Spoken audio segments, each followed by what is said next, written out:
ഒരു ദിവസം എനിക്ക് സുഖമില്ലാതെ തന്നെ വൈകിട്ട് കിടന്നുറങ്ങി. പിറ്റേ ദിവസം വെളുപ്പിനെ ഞാനൊരു സ്വപ്നം കണ്ടുണർന്നു.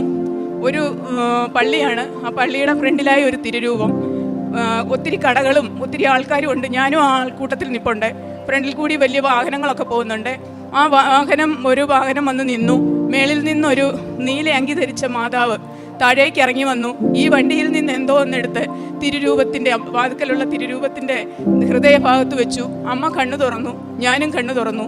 ഞാൻ സമയം നോക്കിയപ്പോൾ 5:30 ഞങ്ങളിവിടെ വന്നു. ഞാൻ ഉടമ്പടി എടുത്തു. ഒരു ദിവസം എൻ്റെ തലയ്ക്കൊരു വേദന വന്നു. മൂക്കിൽ നിന്ന് ഇങ്ങനെ വെള്ളം വന്നുകൊണ്ടിരിക്കും. നമുക്കൊരിടത്ത് പോകാനോ, എനിക്കൊരു കടയുണ്ട്, കടയിൽ നിൽക്കാനോ ഒന്നും പറ്റില്ല. എന്നെ ഒരു 14 ഡോക്ടർമാർ ചികിത്സിച്ചിട്ടും ഈ അസുഖത്തിന് മാറ്റമൊന്നുമില്ല. അങ്ങനെ മാറ്റമില്ലാതിരിക്കുമ്പം കോട്ടയം ഭാരത് ആശുപത്രിയിൽ ഒരാഴ്ച അഡ്മിറ്റ് ആകുകയും ചെയ്തു. എന്നിട്ടും ഒരു മാറ്റവും ഇല്ല. അപ്പോൾ എന്നോട് പറഞ്ഞു, നിന്നെ ഇനിയും നമുക്ക് അമൃതയിൽ പോയാൽ മതി, ഒന്ന് ചെക്കപ്പൊക്കെ ചെയ്ത് പോരാമെന്ന് പറഞ്ഞു. ഞാൻ പറഞ്ഞു, ഇനി എനിക്ക് ഡോക്ടർമാരും എന്നെ ചികിത്സിക്കേണ്ട. എൻ്റെ കൃപാസനത്തിലെ അമ്മയും ഈശോയിലും വലിയൊരു ഡോക്ടർ ഇന്ന് ഈ ലോകത്തിലില്ല. ഞാൻ ഇനി അവിടെ പോകുന്നുള്ളൂ എന്ന് പറഞ്ഞ് ഞാനിവിടെ വന്ന് പൊട്ടിക്കരഞ്ഞു. അമ്മേ, ഇനി അമ്മയല്ലാതെ എനിക്ക് ആരുമില്ല എൻ്റെ അസുഖം മാറ്റിത്തരാൻ. അമ്മ എൻ്റെ അസുഖം മാറ്റിത്തരണേ എന്ന് പറഞ്ഞ് ഞാൻ പ്രാർത്ഥിച്ചു. 2024 16 ഒരു ടോക്ക് രാവിലെ ശനിയാഴ്ചയായിരുന്നു. എന്തായാലും ഇന്ന് ടോക്ക് കൂടിയിട്ടേ ഉള്ളൂ എന്ന് വിചാരിച്ച് ഞാൻ മൊബൈൽ തുറന്നു.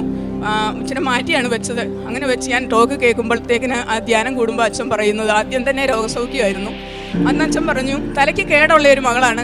ഇടത്തു മൂക്കിൽ നിന്ന് എപ്പോഴും വെള്ളം വന്നുകൊണ്ടിരിക്കും, വലത്തു മൂക്കിൽ നിന്നും ചെറുതായിട്ട് ചൊറിയറാന്ന് വെള്ളം വരുന്നുണ്ടെന്ന് പറഞ്ഞു. അപ്പോൾ ഞാനോർത്ത്, ദൈവമേ, ഇത് ഈശോ എന്നെയാണല്ലോ തൊട്ട് സുഖപ്പെടുത്തുന്നത് എന്ന് ഞാൻ പറഞ്ഞു. എൻ്റെ അസുഖം എങ്ങനെ പോയി എന്ന് എനിക്കറിയില്ല.